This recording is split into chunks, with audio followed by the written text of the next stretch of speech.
Start class now, please, everybody. Have a seat. Today's class, well, this class is Unix or Linux. I'm going to use the words Linux and Unix interchangeably. Linux is an operating system designed for a PC, and it originated in an operating system designed for larger computers, and it was called Unix.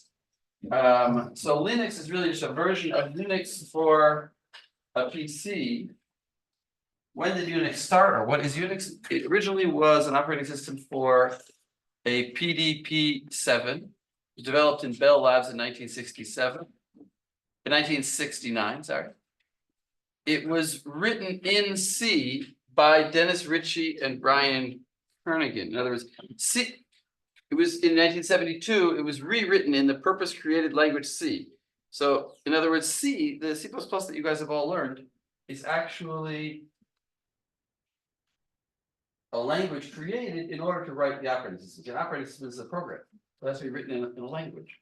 And C was the language, actually C was invented for the purpose of writing the operating system called Linux. Anyone know why C is called C? Compiler. No. I What? think it could be there was A and B stored. Close. There wasn't an A. There was a B. And B was another version that came after it called C. And after B, they improved it and they called it C. Why was it called B? Because it was invented at Bell Labs, so B for Bell Labs. Bell Labs was a nonprofit scientific research company invented by Bell Telephone, which later became AT&T Telephone. In 1991, a guy named Linus Torvalds made a version of Unix for a PC as his final project for his bachelor's. Seriously? Yes. Whoa. For his bachelor's in computer science. And he called it Linux because his name is Linus, and it sort of sounds like his name, but it's like Unix by Linus. In this course, we use the terms of Unix and Linux interchangeably because everything that we are learning now is basically true for both, because they're meant to be similar. Why are we learning? Why is it interesting to learn it? Well, it's a well-organized operating system. In fact, nowadays, most servers that on the web and all kinds of cloud computing are all on servers that are running a version of Linux, either Unix or Linux. Very little is done in the Windows operating system, although it is also. So since it was invented in 1969, it's 55 years, it's still pretty much the best operating system. It's obviously gone through a lot of improvements. Who's still using it? Mac OS and iOS. Let's go. And Android are all based on Linux. And if you understand what Unix can do, you'll understand basically what any powerful operating system can do.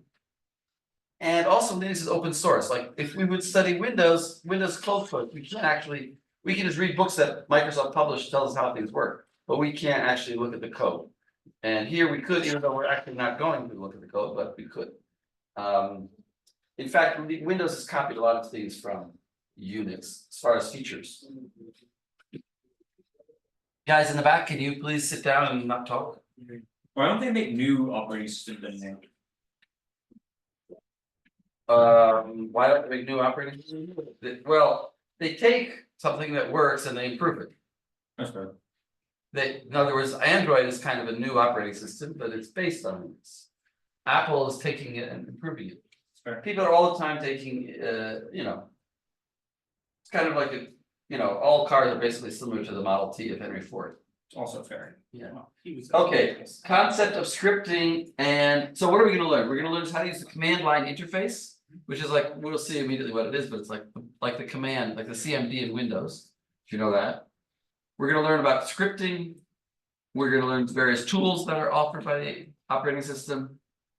We're going to learn something called regular expressions, which you may have encountered in another course, but we'll go into more depth.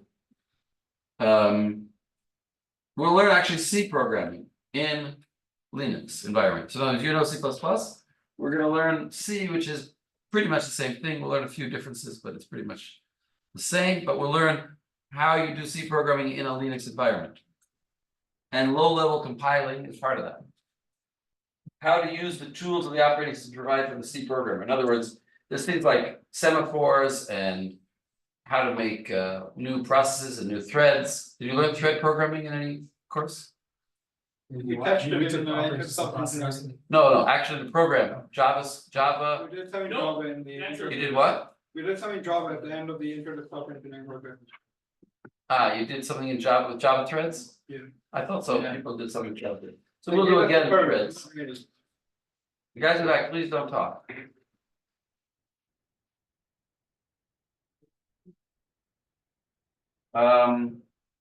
So first of all, how do you communicate with the operating system? You could, in Windows, you could communicate with a mouse. You click on buttons and, then the operating system does things. In Linux, you could also have an environment like that. If you have Linux installed as your main operating system on your desktop, a lot of times people have a Windows environment, a Windows type environment, but a Linux machine. But when you're dealing with a remote server over the internet, it's usually easier to have a command line interface, and most people work that way. So we're going to learn a command line interface where instead of clicking on a mouse, let's say to run a program called Chrome, I don't know, instead of pressing on a picture of the Chrome browser, you'll write the word Chrome.exe. You write the word Chrome, and you'll hit enter, and it'll run. So it's a command line interface. We call that a CLI or a CLI, as opposed to a GUI, which is a graphical user interface. The environment that we type in, that black box, I think I have a picture of it here. In the next slide, yeah. This black screen. It's not the black, that's the blue screen of death, and that's something else. This is a black screen, and here you see, like this is a screenshot of me. Danzig. Danzig. Well, that's the owner of the file. Here is a prompt. All of this green part and this blue part at the top until the $sign is called a prompt. And what that is like in a play, you have somebody who prompts you, who tells you, okay, now speak. So that it's called a prompt for that reason. And what it's basically saying is I'm ready for a command. And I can type a command like ls space -l. And then hit enter, and then it runs this command and gives me this output. And then I get another prompt, and then the computer prints again that green and blue. It doesn't have to be green and blue. It doesn't have to look like that. In fact, a lot of times, like you'll just see a $sign, or you'll just see an arrow. But it's some kind of thing to indicate it's a new line. And then I can have another command, pwd, etc. And more commands. And each time I type a command, I get an output. Now that environment is called the shell. So in other words, typing, that's called a shell. And why is it called a shell? Because we call the operating system the kernel. We call it the kernel, like the kernel of a nut. And then around that kernel is a shell that sort of covers it. The shell like you break the shell to get to the kernel. So the shell is a program that lets you talk to the kernel, talk to the operating system. So that's why it's called a shell. We talked about the prompt. Sometimes it looks like an arrow. What will happen if the command fails? If you type in gibberish, if you type in something that's not a recognized command, it'll type for you command not found, and then give you a prompt again to type something. How does the shell itself find the commands that it wants to run? So the programs when you type a command like pwd or any command that you type, it actually is a program on the hard drive. It's somewhere it's a file actually stored on the hard drive. And the shell has to go looking for that file when you type it. And it may find, and it finds it, it'll run it. And if it doesn't find it, it'll say command not found. Now the question is, does it check in every single folder, or we call directory? In Windows we call it a folder, in Linux we call it a directory. Does it check every single directory, every single folder, look for every file, every possible place on the computer? No, because why not? It take too long. So what do we have? We have sort of well-known locations. We have certain locations that are typically where programs will be sitting. And let's say there's maybe 10 such locations. And it'll check in those 10 locations and say command not found. So when it tells you command not found, doesn't mean the program is not there, but it's not in the right place. If you move it to one of those 10 well-known locations, then all of a sudden it'll find it. Similarly, if you tell it, you can also tell it where to check. You can say, I want you to check in on an 11th location, and you can give it that 11th location. We'll talk about that later. That's called changing your path. The path, there's two kinds of paths, but the simple path we're talking about here, I mean, the path we're talking about now is the path, all the different locations where a file to be run might be located.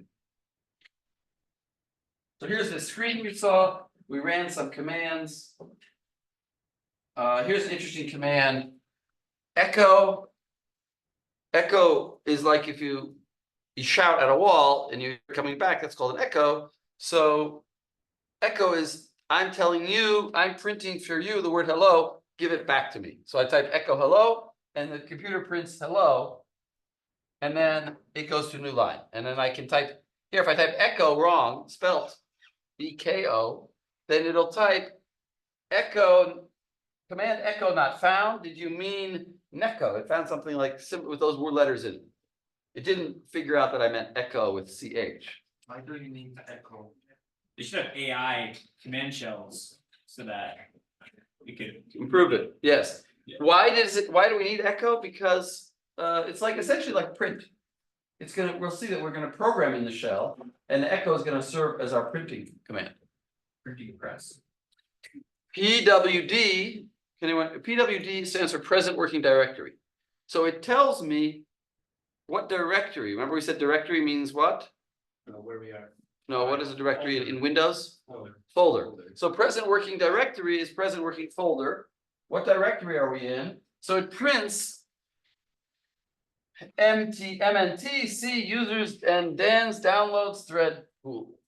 That's the current working directory. And by the way, that's what this blue is here, because my prompt has been defined to automatically print me the present working directory, or the current working directory. So that's an example of how the shell looks. Here's, I mentioned this. Does the shell look everywhere? No. It looks in something we call a path. But here's an interesting question. If I have the same, let's say I have a program called PWD in two different locations. Which one will it run? Remember, they're both in one of those 10 commonly used. The one where it's at, no? Like the one. No, let's say it's in two. Let's say it's in every single directory. Depends on your environment variables. No. What? So it has a list. It has a list of where to check. So what do you think it does? Goes in order. It goes in order. It goes the first one that it finds. It stops looking. It doesn't keep looking once it found. So it could exist in many places, and you'll actually only run the one that is the first one on the list. There is a way to tell it specifically which one I want to run.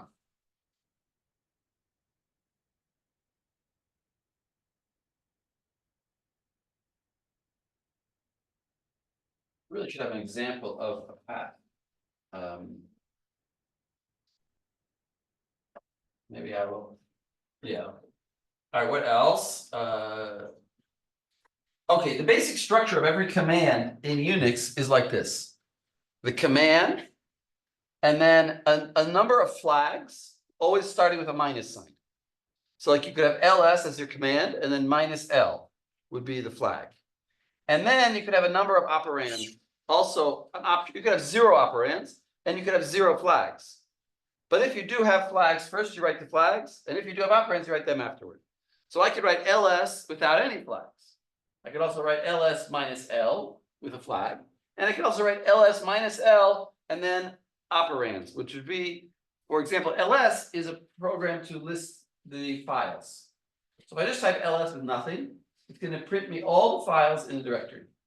If I type ls minus L, it's going to also print me all the files in the directory. Files and directories within the directory, actually, both of them. But it'll also print me, L stands for long, which means long format.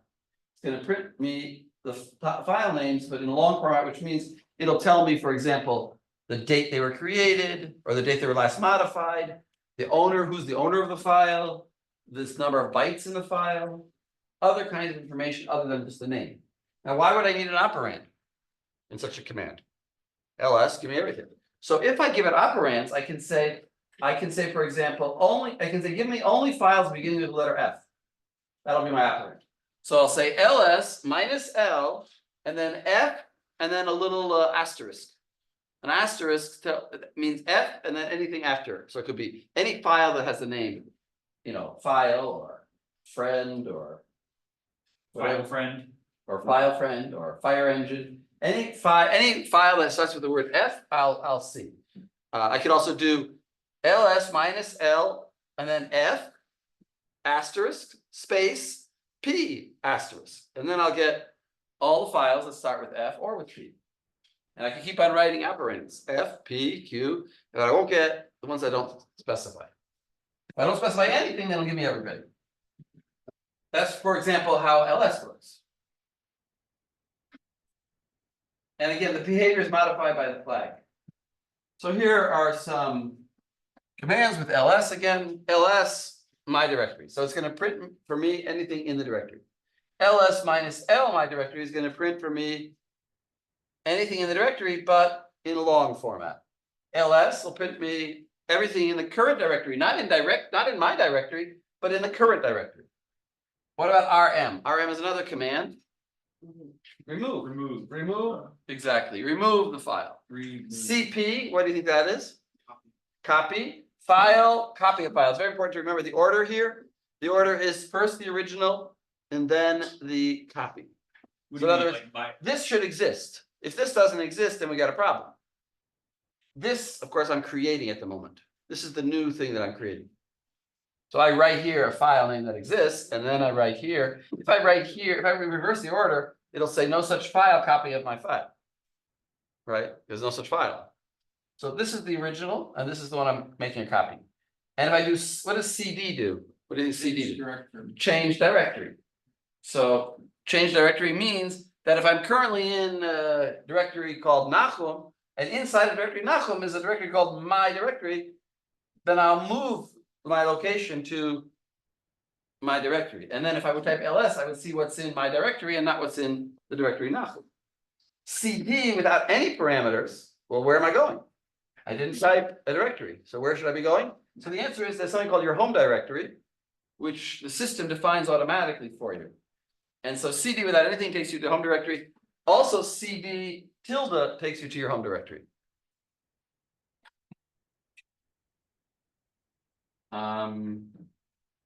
So here I said we call directories. The top level directory is called root, and it's designated by a slash. In Windows, you may be familiar with the C. First of all, it's a backslash, and secondly, it's if to get to the top, you go to C colon. But then if you have another disk, let's say D, then it'll be D colon. But there's no like single place that is on top of that, except like my computer, I guess.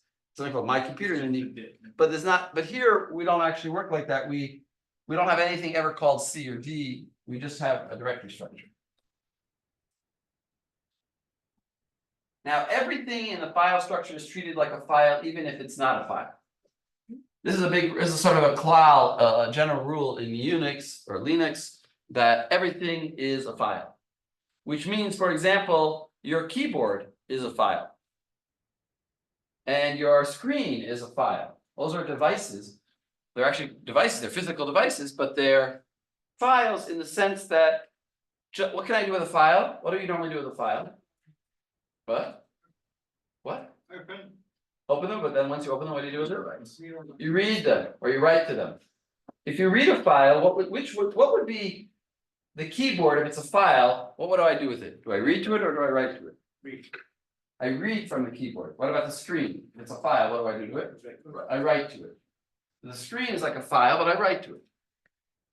There are other things that can be files. For example, your internet connection, your port. You have a port that it's called a port, like where you plug your cable in. Well, nowadays we don't have cables anymore, but when you have a Wi-Fi, you're communicating with the internet. You actually create a port and you write to it as a file. Here's a basic structure of the Unix or Linux directory structure. You see, it all starts with slash, and then inside of slash, you may have these various folders, but generally, this is what you'll have. Bin stands, what do you think bin stands for? Binary, right? Some people think it stands for like bin, like a basket, Like or recycling bin. like a recycling bin. It doesn't do with bin, it's binary. That's what I always thought. Really, to make yourself, not make that mistake, call it bind, and not bin. It's short for binary. So what is a binary file? Now, I always think it's weird to call a file a binary file, since aren't all files binary? Can you think of a file that's not a binary file? But it's the executable. Well, it's, the computer only has ones and zeros, right? So every file is, in the end of the day, a binary file. So why do we call some files binary files and some files we don't call binary files? So Isn't bin What? where the executable? Some are more fundamental, like. so if it's in binary, but ASCII binary, then we call it an ASCII file or a text file. And we don't call it a binary file. In general, we call a binary file in Linux any file that you can run. So what do you think is going to be in the directory called bin or bind? Well, binary files, so therefore executable files. So look what we see here. We see this is supposed to be an ls. We see ls over here, and we see cp. Those commands that we learned just now that you can run in the shell are actually programs that are sitting. They're binary files that have been compiled, written in C, compiled, and now are binary files that are sitting in the directory bin. In etc. is etc. So it's just like that's more like a basket of other things. One file that's there is called the password file, and the password file used to be used to store your password, but in an encrypted form. Now it's not stored there anymore. And then you have a directory called home, which is your home directory, and you have a bunch of other directories. So that's the basic structure. I call that the directory structure or the directory tree. So how do you move around? Well, we already mentioned that the CD is for going up a directory or down a directory. So if I go to homework / Unix, what does that mean? What does it mean? Where is homework relative to me? Relative to my current working directory? Somewhere. Above. No, below. In other words, if I would type ls, I would see a directory called homework. And I'm saying move into homework, and then inside of that, go to a directory called Unix. So it's below me. I'm saying go into directory called homework, and inside of that, go to Unix, and now I'm there. Now, if I want to go back to my home directory, well, I could just type cd and that would take me back. But this command is a special thing with 2 dots. I mentioned it over here. The 2 dots means go up a directory. So if I've already moved, let's say I've moved down into homework, but let's say at the top when I was here, I could have typed cd html Danzig. At my home directory, I had a directory called homework and another directory called html. So if I went down into Unix, I can actually jump to, so like, let's say here's my home directory. My home directory inside of home, let's call this home. And inside of that, I have homework, and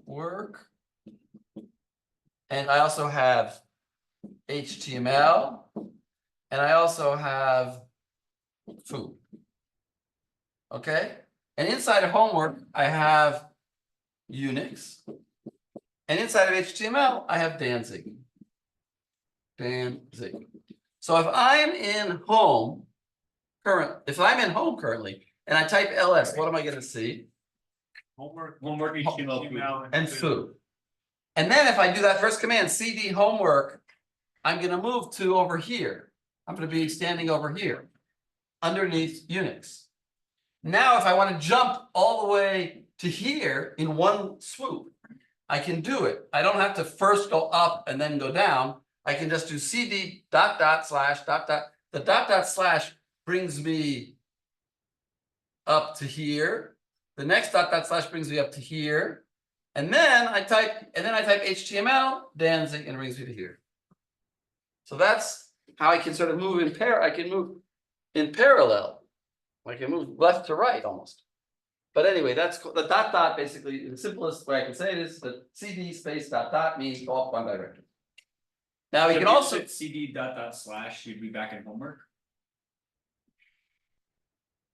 if I did CD homework Unix and then did CD dot dot, Yeah, then I would be in homework. Yes. maybe. That's the simpler example. I jumped right to a complicated example. Now there's also an absolute path. An absolute path is any path that starts with slash. Because slash is The root. the root, so it's an absolute path, absolute in the sense that I'm telling you from the root, this is where I want to go. Doesn't matter where I am when I type this. No matter where I'm sitting, when I do user u home Danzig, I immediately go to that location. Kind of like giving a GPS location. Instead of saying I'm a mile to your west, I can say, here's my GPS location. You figure it out. I'm just giving the absolute location. All right. So here's an example. You can specify the location of a command. So instead of letting the shell, if I type ls, remember I said if I type ls, it's going to look at those 10 common locations to find it. But I don't have to do that. I can just type, if I happen to know where it is, I'm just like, somehow I have been told or I've looked and I know where it is. It's in user bin ls, so I can type /user/bin/ls -l, and I'll go directly and I'll run the program. That's called running ls in a direct way. I can also give, just like we said, I can give ls a directory. I can say user bin ls -l and then give it a directory. And the directory also I can give it absolute path. So that's another option. Behind the home folder. Like sometimes it might go fast before that one, because the home folder is always. Yes. If you're in home and you type cd dot dot, you'll go above home. Can you do it anywhere else, like if you know, like inside the home folder somewhere? There are some directories that you don't have permission to go into, but assuming you have permission, you can go anywhere. Yeah.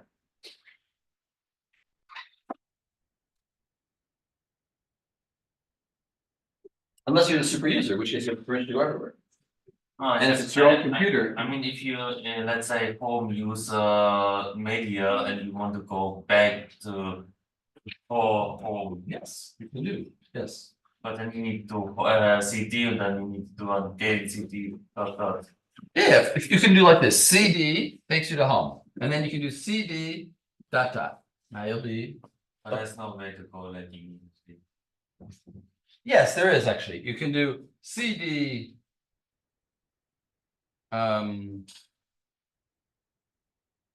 Tilde is your home / dot dot. Which means go to my home, but go one above it now. Okay. Here's some more commands, some basic commands. CP we saw is copying, RM we saw is removing. Move is an interesting command. Copy, it moves, it also renames the file. So for example, I don't have a eraser. Well, for example, if I do move MV, move let's say FT. So what did I do now? I moved file called F to be file T. There is no file F anymore. I renamed it. So move is sort of like renaming. But if I do, let's say I have a directory called homework and I do move F homework. So it's not going to change the name of F to homework. It's going to, because it recognizes that homework is a directory, it's going to move it. I'll now have a file called F inside a directory called homework. Because homework is a directory. If homework would be a file, it would clobber the file. It would write over, it would change, it would rename F to be homework, even if homework existed. So now I've lost homework and F is now called homework. But if homework is a directory, it can't do it. it can't turn a file into a directory. So it'll just move F into homework. So that's a funny thing about move, it has two different behaviors. It can either rename if you give it two files or two directories. Well, that's an interesting question. If you have a directory here and something that doesn't exist, then it'll rename it. Right? If you give it a directory here and a file name, it'll tell you cannot do it. It'll give you a return like I can't do that. Because you can't. There's a file, say file already exists with that name. But if you give it a directory and something that doesn't exist yet, then it'll rename it. Interesting. So move can rename either a file or a directory, and it can move either a file or a directory. When does it move a file or directory? When the second parameter is a directory that exists. Can you just leave the same parameter out if you want? This is an interesting question. If I do move, let's say dir 1 and dir 2, and they both exist, what will it do there? That's an interesting question. In other words, will it clobber this one and just rename it? Or will it move the directory into this directory? I believe I have to check it. It's an interesting question. You guys should all check that. But I think what it'll do is it'll move directory 1 into directory 2. It won't destroy directory 2. I think once this is a directory that exists, it just moves. But if it doesn't exist, then it renames it. Okay, that's move. What about RM? So RM is to remove a file, not a folder, not a directory. For removing a directory, we have a special thing called rmdir, remove directory. But it's a little bit weird. I don't know why it's like this, but it's a little bit weird. RM directory only removes an empty directory. So if the directory has anything in it, rmdir won't do the job. What do you have to do? You have to go and delete everything that's in the directory, and then you can delete the directory. But that takes a long time, it's a lot of work. So there is a way of deleting a whole directory with contents, and that's with RM. Back to RM. With RM, and then the flag -r. -r stands for recursive. Why recursive? Well, you all learned binary trees, right? And in binary trees, how do you traverse a binary tree? Recursively, in general.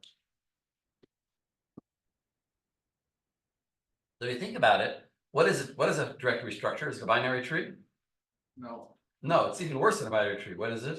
It's like an N tree. it's a B tree, no. No, it's like an N tree. It's a tree with any number of, every node can point to any number of nodes. Right? Right. I don't know if you ever did something like that, but you could. And node points to a list of nodes. Each node points to essentially a linked list of nodes. And then each of those nodes points to a linked list of nodes. So it's very recursive. And if you do RM -r star, what that means is every star means everything. Remember I said P star means anything that starts with P? So I just write the asterisk without anything in front of it, then it just means anything. So this means remove everything in a recursive way. So if it encounters a directory, it'll go into the directory. If it sees another directory, go into that. It'll go all the way down to the bottom till it gets to a leaf directory, delete all of its contents, then go back up and delete the directory because now it's empty.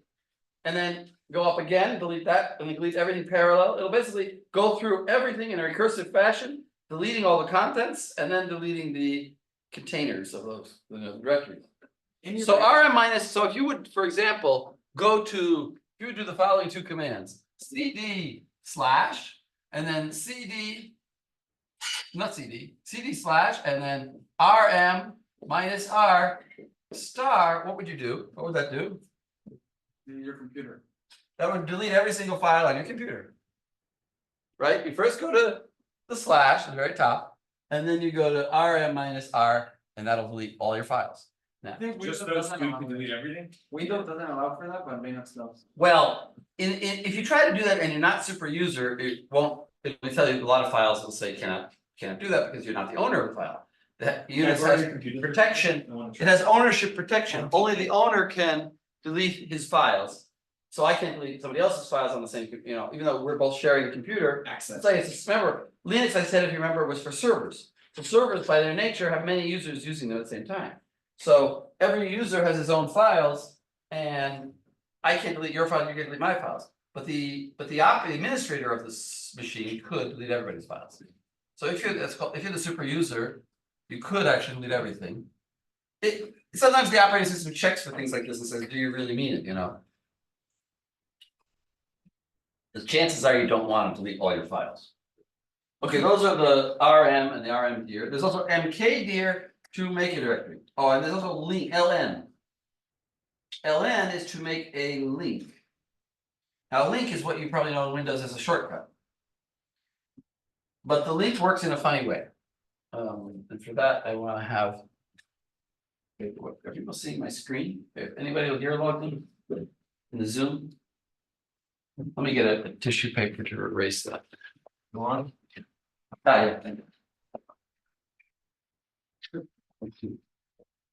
Good question, can you use any regex in for the options? Or using star and all that? No, technically, the LS does not take regular expressions, it takes what's called file globbing. Because remember, in regular, I don't know if you know regular expressions, but regular expressions, for example, the star means any character. I mean, sorry, not the star, the dot means any character. And here, the dot is part of the file name, and the dot, whatever, it's not a regular expression. It's called file globbing. We'll talk about it later. So it doesn't take regular expressions. So wait, I want to talk about this link here.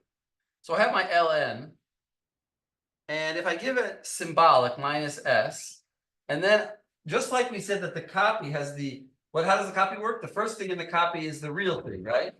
So the same thing here with the link. It's very confusing for me at least. So maybe it's confusing for you, maybe not.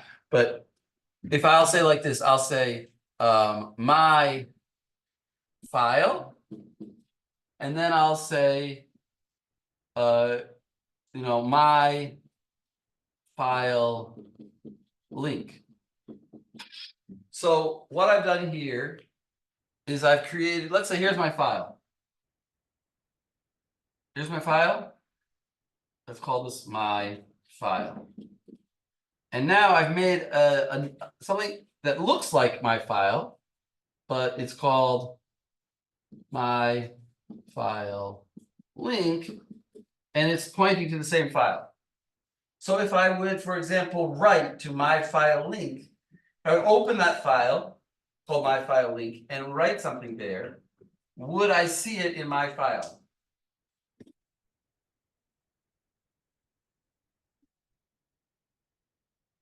What? Yeah, I get a link. That's what this does. My file is the original. My file link is pointing to it. Now I open up my file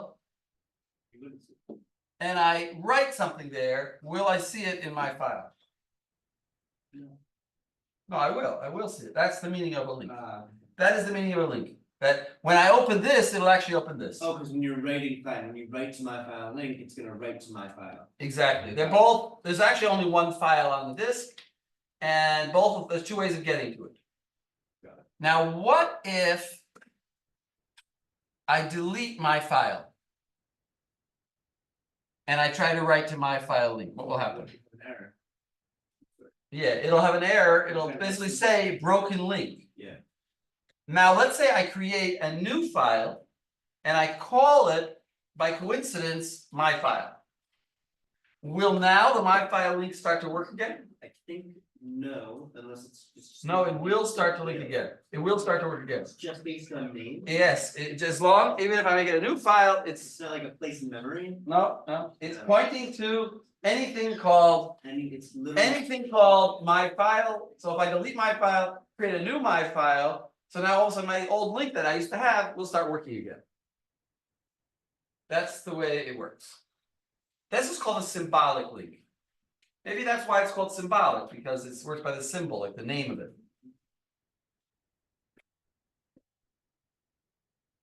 There is another kind of link. If you create a link without this -s flag, then it's called a hard link. It's not called a symbolic link anymore.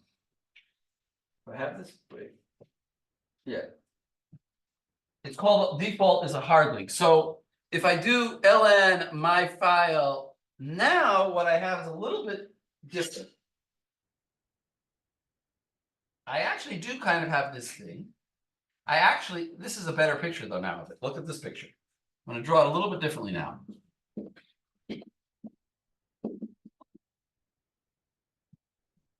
So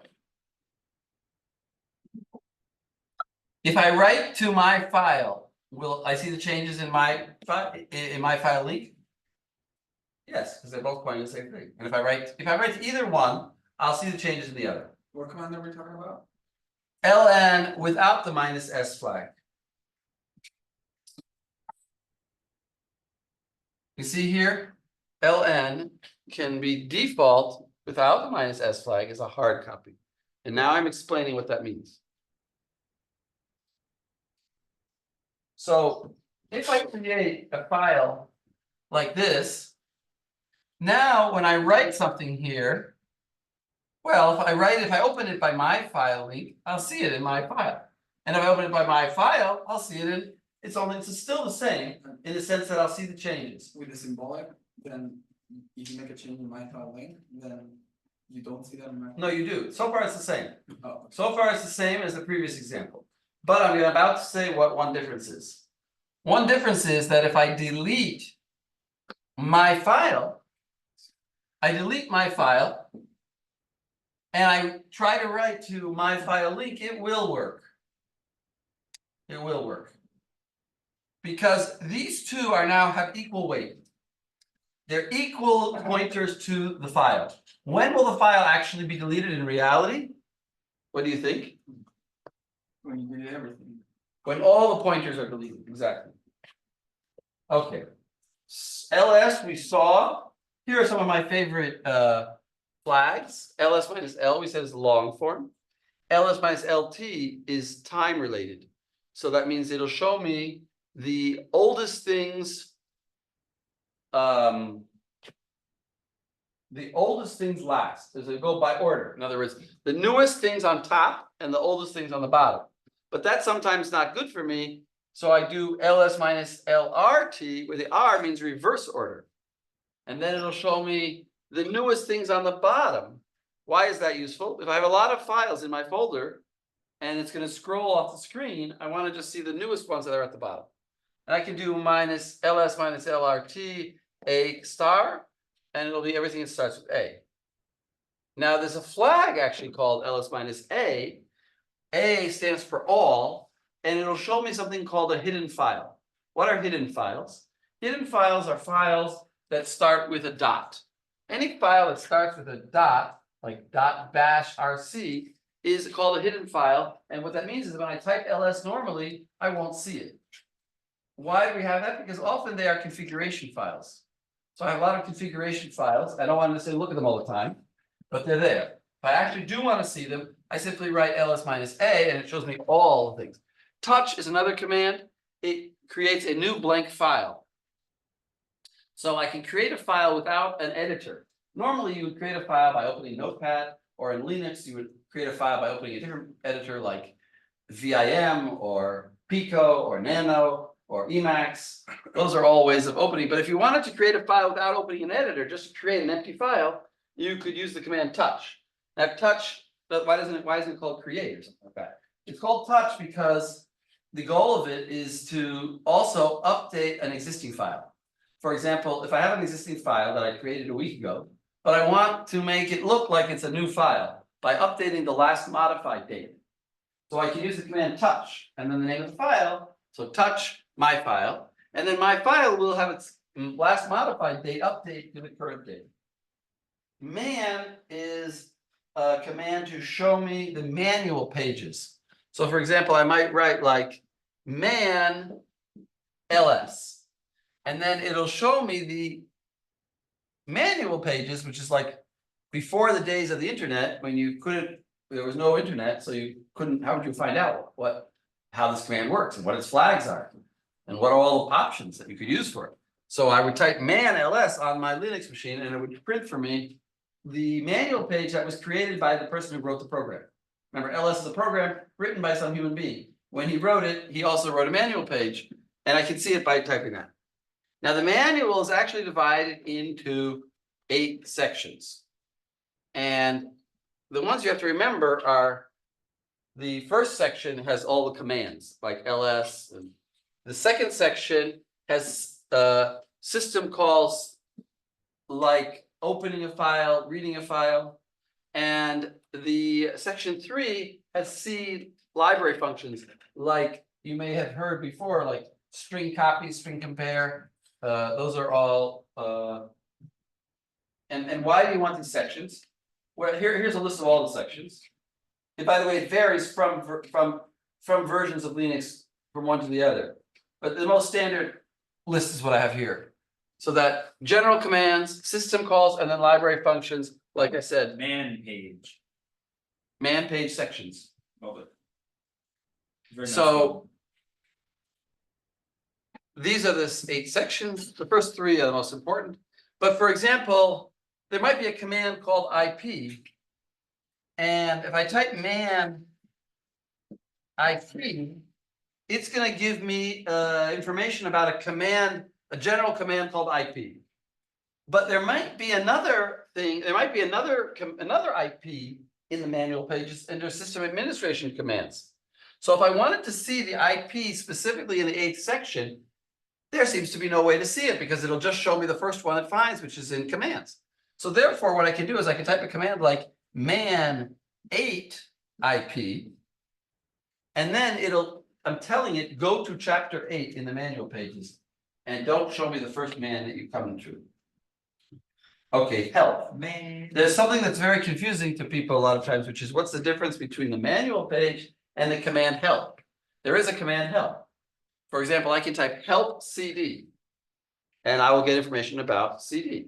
Now, actually, on modern systems, the help sometimes works for everything, but traditionally, the way it's supposed to work is that help works for built-in shell commands. For example, CD is not actually, if you go to bin, the bin directory, remember we said the bin directory is where all the programs are, the binary files, we consider executable files, they're all in the bin directory. And therefore, you might expect to see the CD command over there. But it's not there, because CD is actually a built-in command of the shell itself. So to get help for it, there's no manual page. So the way you do it is with the help command. Help.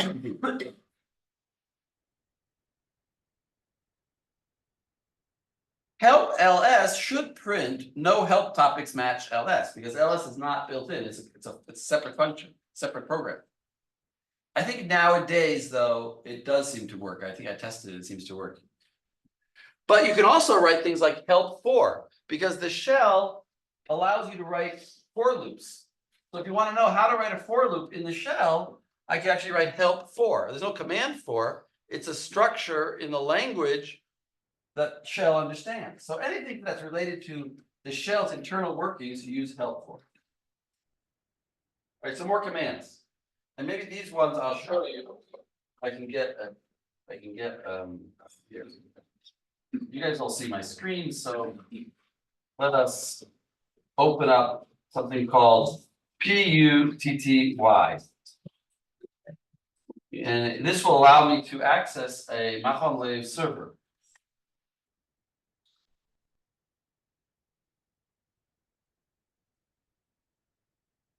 I have to give it a username.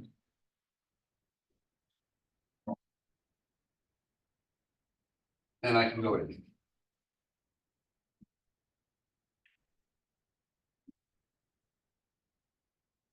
This is a bit small, so I'm going to make it bigger by going into the change settings section. And I'll change, first of all, change the colors. I want the default foreground. The foreground right now is white. I want the foreground to be black. So I'll say black. And then I'll say the default background, I want it to be white. So I'll say white. Whoa. Okay. And then I also want to change something else, which is the appearance, instead of 10 point, I want it to be bigger. Let's try 18 point. And now I say, okay, and apply, and I got the colors to change. I could have had it in pink and green, but I wanted it black and white. Okay, so, and I think this is big enough. Can you see that? Is that big enough? Make it bigger? Gotta make it a little bigger.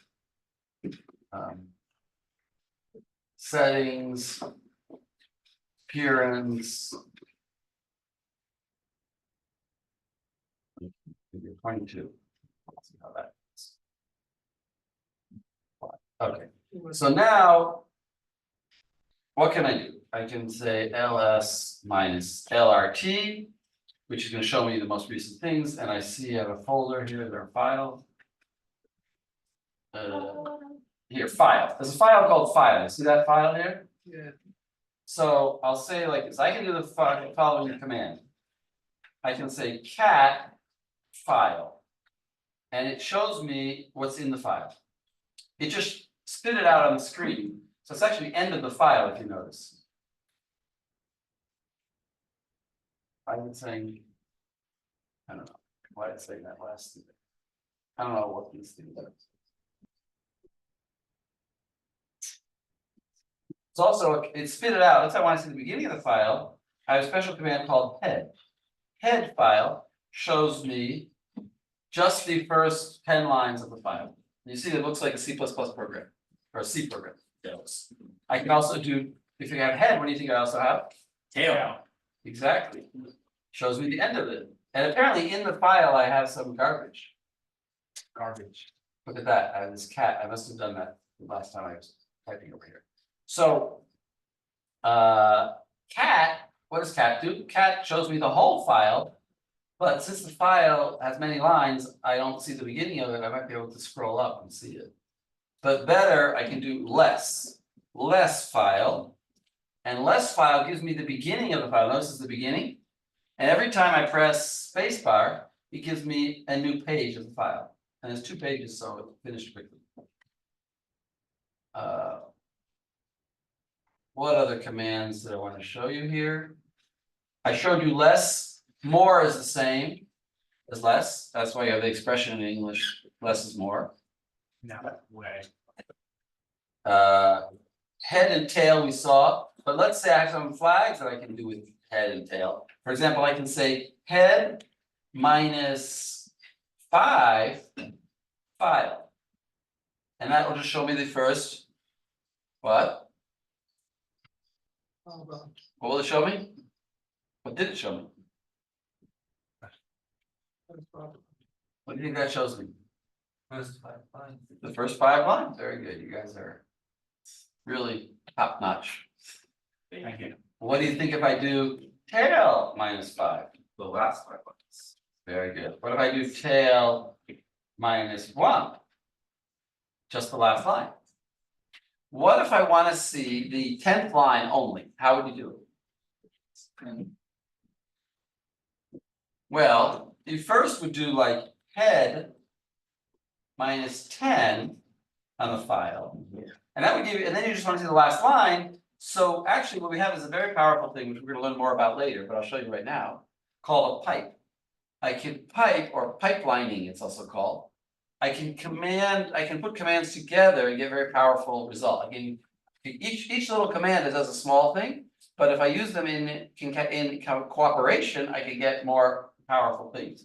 So for example, I can say, now if I got the first 10 lines and then I do tail minus 1 file, and lo and behold, oh, it didn't work. I've got to look at this. Now, that is the 10th line. Why didn't it work the previous time?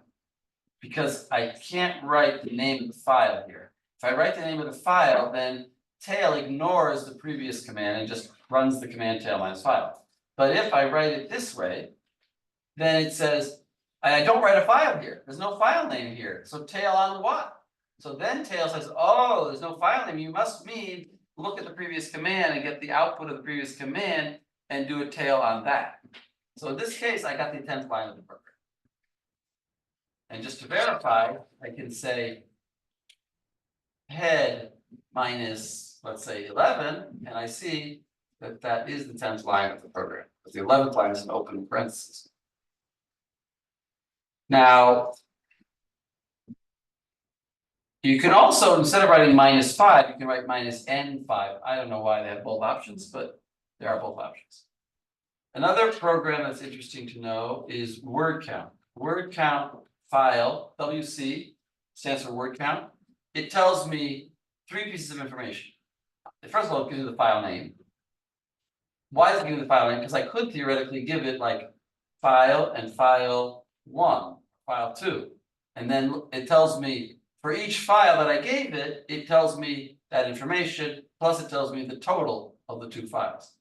Now, what information did it give me? The 60 is the number, is the smallest number, it's the number of lines in the file.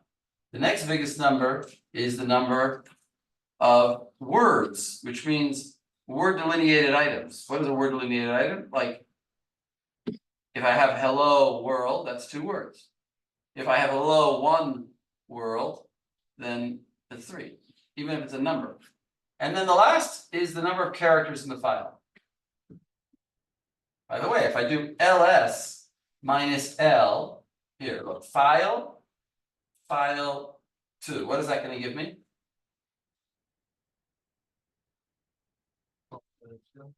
What? Both. What's the ls part going to do? Ls minus l. Details, both writers. What? Gonna show both writers and details. Details, exactly. So look at this number. 1557 is the same number as we saw from the word count. Why? Because this is the number of bytes in the file, and this is the number of characters in the file. Well, in this case, it's the same. Characters always take 1 byte, so the rest is the same. So we actually, word count is correct. What happens with the word count on an image? On a binary file. Yeah, On an it image. won't work. An image is a binary file. It won't work. Oh. Won't work properly. So look, there's also WC not only does no flags, I can give it a flag like C. C stands for character. So it just tells me the number of characters. Or I can do WC line L, and it'll just tell me the lines. Or I can do LC, and it'll do lines and characters. Or I can do CL, and it does lines and characters. Notice that even though I did CL or LC, it didn't change the order. The order is fixed, but I can put the flags in different ways. What if I do like C minus L? Look at that. I can do the flags in 2 different ways. I can either combine the flags with 1 minus sign, or I can separate them out with 2 minus signs. Flags always start with a minus sign. Why? There's a default way that all commands work. They should accept both types. Just to make it easier for you, if you prefer to write one way or another way. That's WC. Sort. So let's go back to the shell here. And if I do sort file, it's going to sort my program. Notice that all the braces are at the bottom because their ASCII value is the same. So it's kind of mean it's stupid to sort a binary, a C++. Are we breaking at a certain point, or are we going straight till like 7, whatever the intent is? Well, I like to do it. We started at Start at 5:15. so I'd like to go to 6:45, Okay, and then we'll take a break at 6:45. I like to do an hour and a half. great. We're gonna go over the general overview of the course, like generally they do. I did. What percentage of the final, the homework. Oh, you mean the The syllabus? syllabus, Yeah, you can look at the syllabus yourself, but here it is. Oh, come on.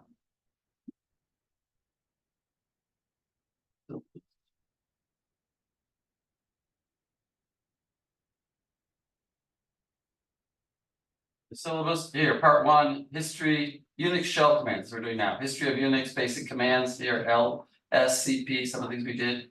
Test manipulations, shell programming 2, C programming in Unix, processes, system administration, which we might not do. I don't necessarily have to do every topic that's in the syllabus. Lab assignments here, commands. We don't need to teach in this class. Say again? We don't need to teach in this class. This semester, yes. But the exams gonna go according. It's only, yeah, I'm the only one taking it this semester. I also teach it in Elul, but that's for some reason, they like to make me teach it again, and they don't give you the class. Do you guys have Elul classes? Not anymore. Depends, sometimes They yes, they canceled them, some of us, there's one L left for some of the times. whatever. Anyway, for some reason, they don't give this course, they give this course in Elul for the regular school, but for you guys, they don't, and therefore I taught it in Elul, and I'll teach again. Here, evaluation criteria, 0.1% for lab attendance. 90% for final exam and 90. Is attendance the same way as it is in software engineering, how we said, how you're gonna randomly take, or like if you remember to take it, you take it? Yes, exactly, I'll take it, however I wanna take it, I'll take it, yes. Okay, sounds good. If you're here at the moment that I'm taking it, then you're here, if you're not, you're. What did you say? What? Yeah, what was it? You say he will do attendance how he sees fit. If you go to the bathroom, then that's fine, I'll accept that. Have you Minimum taken it, required grade for the course is 60%. Prerequisites is Introduction to Computer Science, Data Structures, Operating Systems. And here's 2 books. This second book is actually a very good book, if you're interested in the topic. This has everything that you want to know. Advanced Linux Programming. I look for a newer version. It's still only the first edition, as far as I know, but it's excellent book. This other one, Advanced Programming in the Unix Environment, is in the library also. I both are in the library. This one is a little bit more advanced, this first one, but the second one is more in line with the course expectations. Anyway, that's the syllabus for those who want to know. Yeah. Back to the material here. So sort, look at sort. Sort. Oh, what happened? I lost my keyboard. Oh, in Hebrew maybe?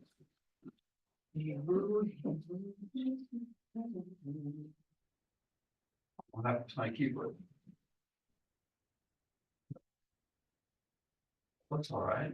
Why won't it let me type? Ah, there we go. Command not found, good. But look, I type sort, and then I do file. Oh, we saw that. That's what we just saw. Sorry, I got distracted. And there's also sort the lines by alphabetical sort.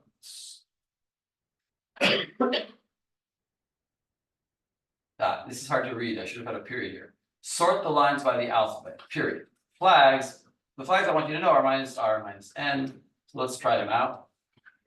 Sort minus R, file. What did you think it did? It did it in reverse order. What about minus N? That's taking care of numbers. Here, let's show you how to use the man. Well, I can do like this. Man sort. And if I go down, it should, the problem with the knuckle latest computers, the knuckle man is not any good. So I'll just go like this. What? If you try woman. I don't know what almond is. Man sort.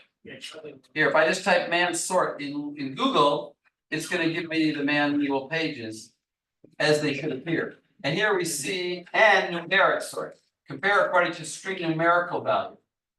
That's N. And there's R reverse the result of the comparison. Okay, so that's the way the man should look on a system that has the manual pages installed properly. What else? Unique. Unique is interesting. Look, if I do unique on the file. So what did it do? It removed lines that were identical. So if there were 2 lines, one after the other, that were exactly identical, it removes one of them.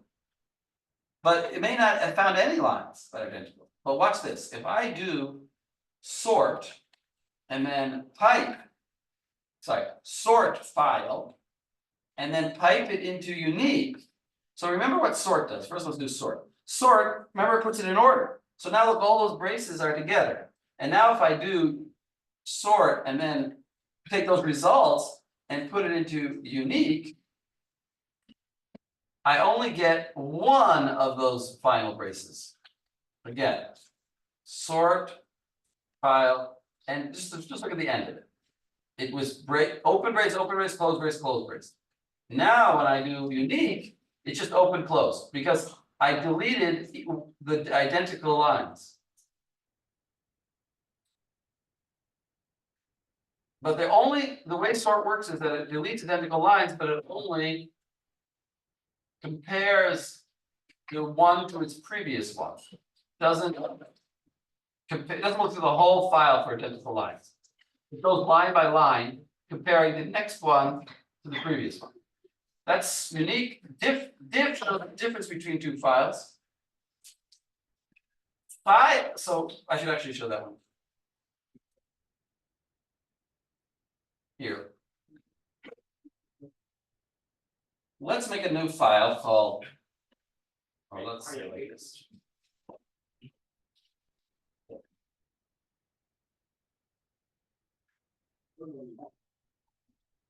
Okay, so Emacs file. And let me go down here. And let me delete these lines, okay?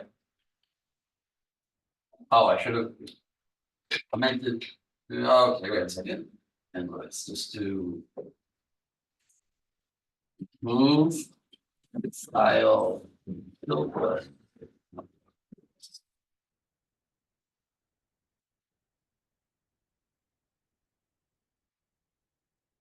Move. Here, what is this gonna do? This is gonna take a file called file tilde and change its name to file 3. So now I have two files.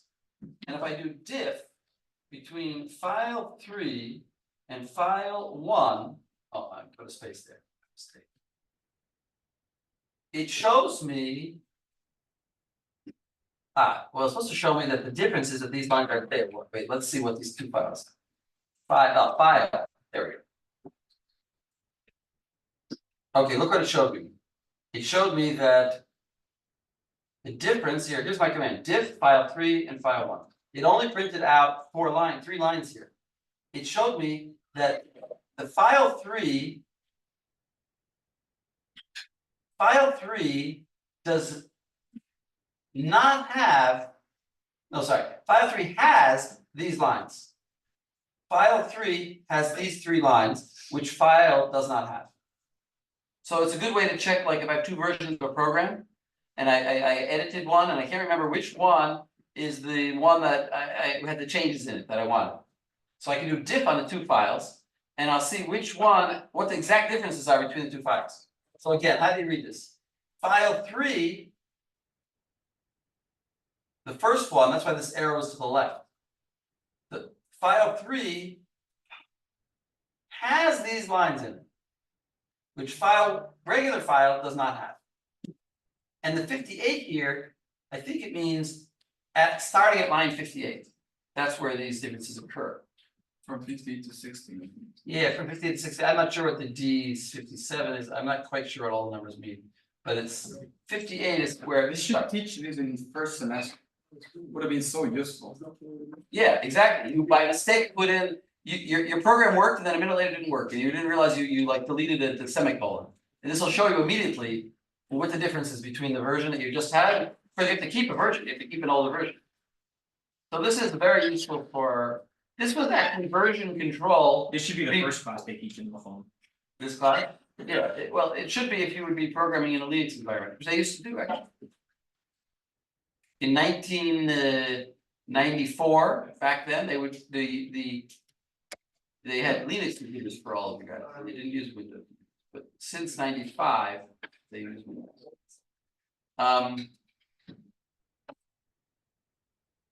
So the diff is very useful, but it's a kind of version control. Now, how do you do version control?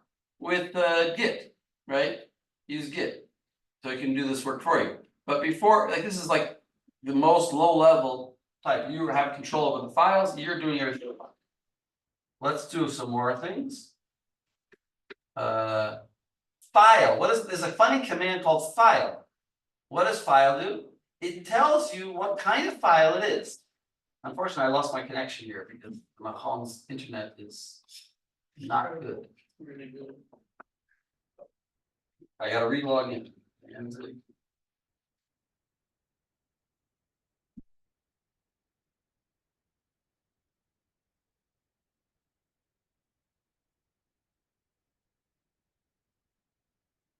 Okay, I'm logged in and I can do file, here, look at this funny command. I did file. What does that mean? What's the type of the file? What is the type of the file named file, exactly? And it tells me ASCII text. And if I would go to file, let's say, bin/ls, that's where ls is. Remember we said that ls is a binary file and it's in the directory called bin? So look what I can do, file bin ls. And now it shows me that it is a L64-bit least significant executable. The main thing, I don't know, for an x86, in other words, I'm on, the computer is a x86 computer, 64-bit, and it's an executable file. Why do we say all that stuff? Because just saying it's executable, but for what kind of computer? Is different, every executable is different for the computer that it's meant for. Okay, and strings, you know what strings does? Strings prints me the strings that are in a given file. So for example, if I would try to echo this file, if I would try to cat this file, remember we learned cat shows me the kinds of things. If I would try to cat this file, I would get all kinds of garbage. And it even might screw up my terminal. The terminal might get confused. So instead, what I'm going to do is I'm going to do a command called strings. And what strings does is it takes a binary file and finds all of the strings that are in it, and it prints them out only. I remember Benji used something like this for his CTF. Yeah, he did. Who's Benji? Some guy? Teacher? A Baltimore boy. Okay. Some more commands, and with this apropos.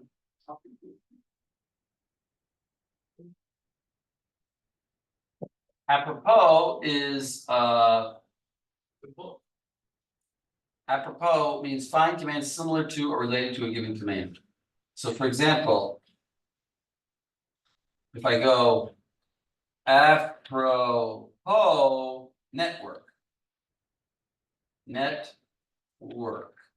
So it gives me all these commands. Look, there's a command called wget, there's a command called wireshark, there's a command called sl attach. Why did it find these words? Notice that the SL attach doesn't have the word network in it. Systemd network D does have the word network in it, but not all of them do. So how did it know that these are all related to network? Well, I'll tell you, because they all come with a short summary, and the word network appears at least in the name or in the summary. So anything that has the word network in it, I'll get. I can do what if I do apropos net? It'll also give me network, but it'll give me more things. It gives me monetary because there's the word net in monetary. Which, what does which do? Which tells me which command I will run if I type a certain command. So for example, if I type which ls, it'll show me where it is. What if I type where is ls? It also shows me where it is, but it also finds ones that are not executables, like the manual page. It also finds all the locations. If, for example, ls would appear more than once in the 10, let's call them 10 directories that are commonly used, or well-known directories. If ls appears in more than one, so where is will show me all of them, but which will just show me the one that I would run if I would type the command. date. Well, date is pretty simple. Date just tells me the date. But date has a lot of flags because this is known as a date Sunday, March 23rd, 2025. But it could also be, you know, I think there's date minus U if I'm not mistaken. No, it's the same date,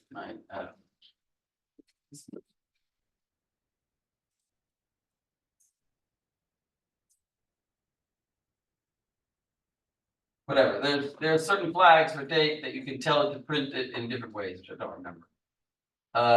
S copy.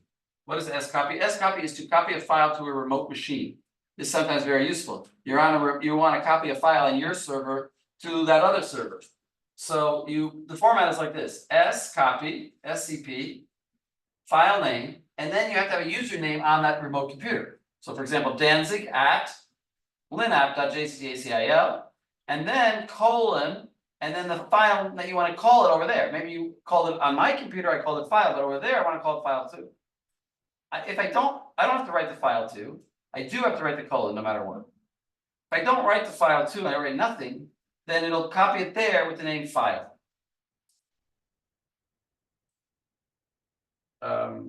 Okay, there's a command called uname, which tells me the word Linux because it tells me which operating system I'm running. And there's also uname minus A, which gives me also the word Linux, but all the information. That's what A stands for. It tells me the name of the computer is linapp1. It tells me which version of Linux it is. It's 5.19, etc. It tells me the date it was installed. It was installed in 23. There's also a command called uptime. Nice command, which tells me how it's been up for 38 days. What's been up for 30 days? The server that I'm on. It's since its last reboot. It's not very long. People brag, they like, a server should be up for, you know, a year. Why should it ever go down?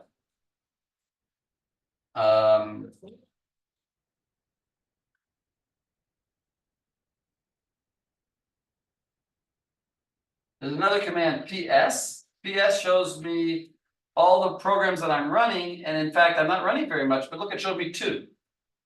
What are the 2? Well, the PS itself it showed me, because when I ran, at the time that I typed PS, it must have been running the command PS.